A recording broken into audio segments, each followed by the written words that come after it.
ومن أحسن قولا ممن دعا إلى الله وعمل صالحا وقال إنني من المسلمين.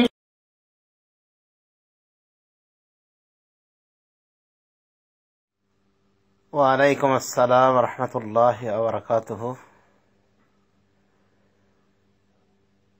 সাগর ভাষা মিয়া,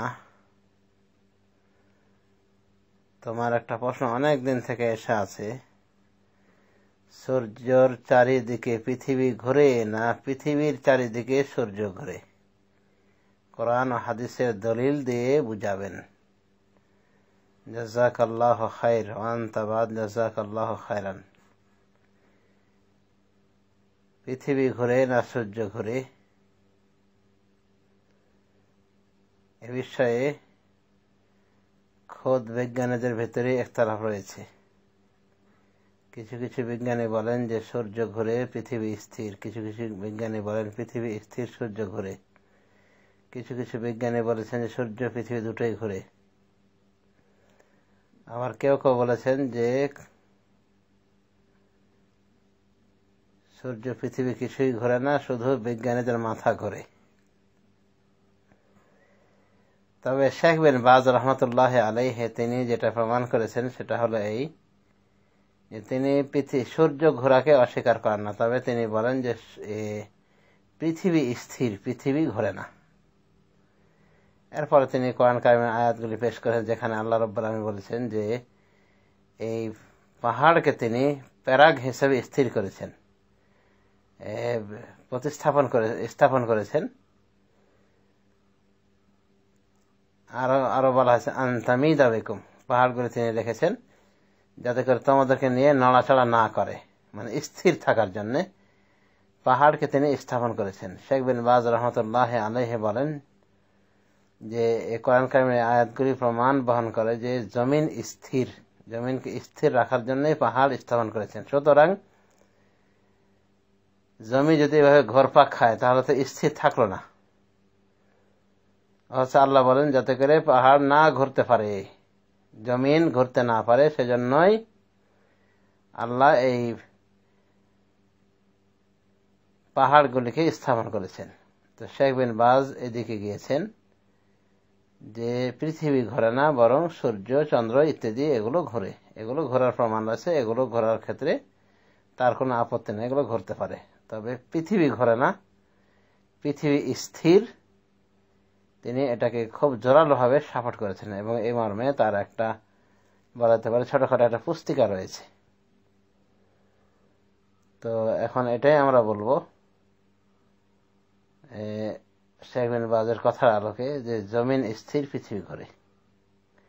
আবার কেউ কেউ বলেছেন এটা এমন একটা বিষয় যে শেখ বিন বাজেরও এখানে ফতোয়া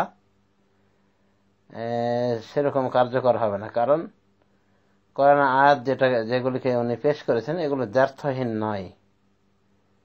কারণ এমনও তো হতে পারে যে স্থির থেকেও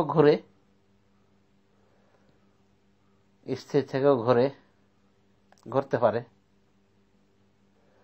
মানে নড়াচড়া করছে না কিন্তু কি ঘুরছে। তো যাই হোক, বিজ্ঞানীদের বিভিন্ন মানে মাথা ঘোরাঘুরি নিয়ে মানে এই বিষয়টাতে নিশ্চিত আকারে বলা মুশকিল রয়েছে। তবে একজন ইসলামিক স্কলার হিসেবে শেখ বিন বাজের কথার গুরুত্ব অবশ্যই রয়েছে এবং কোরআন কারিমের যে আয়াতগুলি উনি পেশ করেছেন সে আয়াতগুলি এদিকে ইঙ্গিত বহন করে যে পৃথিবী স্থির, তবে সূর্য চন্দ্র ইত্যাদি বিষয়ে বলা যায় যে তারা ভ্রাম্যমান, কুল্লুন ফি ফালাকিন ইয়াসবাহুন। আল্লাহ বলেছেন প্রত্যেকে তার যার যার কক্ষপথে সাঁতার কাটতেছে। তো চন্দ্র, সূর্য, গ্রহ, নক্ষত্র এইসব ঘোরাঘুরির বিষয়ে আমরা আপত্তি করি না, আমাদের কোনো আপত্তি নেই। তবে পৃথিবী ঘোরার বিষয়টাতে যেহেতু কিছু আয়াত পাওয়া যাচ্ছে পৃথিবী স্থির থাকা মর্মে, এবং যাতে পৃথিবী স্থির থাকে সেজন্য এই পাহাড় স্থাপন করেছেন, সুতরাং আমরা এটাই বিশ্বাস করব যে পৃথিবী স্থির, পৃথিবী ঘোরে না। তবে চন্দ্র, সূর্য, গ্রহ, নক্ষত্র এগুলো ঘুরতে পারে, এগুলো ঘোরার বিপরীতে কোনো দলিল স্পষ্টভাবে প্রমাণিত নয়। অতএব ঘুরলে ওগুলোই ঘুরুক, পৃথিবী স্থির থাক।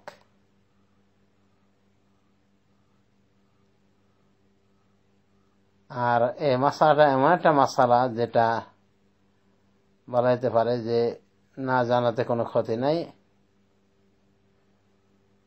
আর যেন তেমন খুব লাভ নাই, খুব একটা লাভ নাই, ধর্মীয় কোনো লাভ নাই। অতএব সাগর মেয়ার এভাবে মানে ঘোরাঘুরি করা, এই প্রশ্ন একই প্রশ্ন একবার এদিকে একবার ওইদিকে একবার সেদিকে, তাতে বোঝা যাচ্ছে যে এই পৃথিবী ঘুরছে, চন্দ্র ঘুরছে কিনা বা এগুলো ঘুরছে কিনা এগুলো ক্ষেত্রে নিশ্চিত না হলেও আমরা দেখতে পাই যে সাগর মেয়ার ব্রেন কিন্তু ঘোরা শুরু করেছে, একবার এদিকে আর ওদিকে। তো যা হোক, আমার কাছে জানতে চাওয়া হয়েছিল সাগর মেয়ার পক্ষ থেকে, তা বলে দিলাম, মানে কি ঘোরে আর কি স্থির। তো আমরা চাচ্ছি সাগর মেয়ার ব্রেনটা যেন স্থির থাকে, এইভাবে এই মাসলা এত ঘোরাঘুরি না করে অন্যান্য মাসলার দিকে যেন মনোযোগ দেয়। সেজন্য আমরা তাকে বিশেষ উপদেশ দেব এবং বলবো যে এই মাসলাটি তেমন কোনো জরুরি মাসলা নয়, বিশেষ করে শরীয়তের দৃষ্টিকোণ থেকে এর কোনো ভ্যালু নাই। অতএব এর থেকে আরো গুরুত্বপূর্ণ বিষয়ে আমাদের মনোনিবেশ করা উচিত। আল্লাহ রাব্বুল আলামিন আমাদেরকে সঠিক বোঝার তৌফিক দান করুন। আমিন। সাল্লাল্লাহু আলা নবিয়িনা মুহাম্মদ ওয়া আলা আলিহি ওয়া সাহবিহি।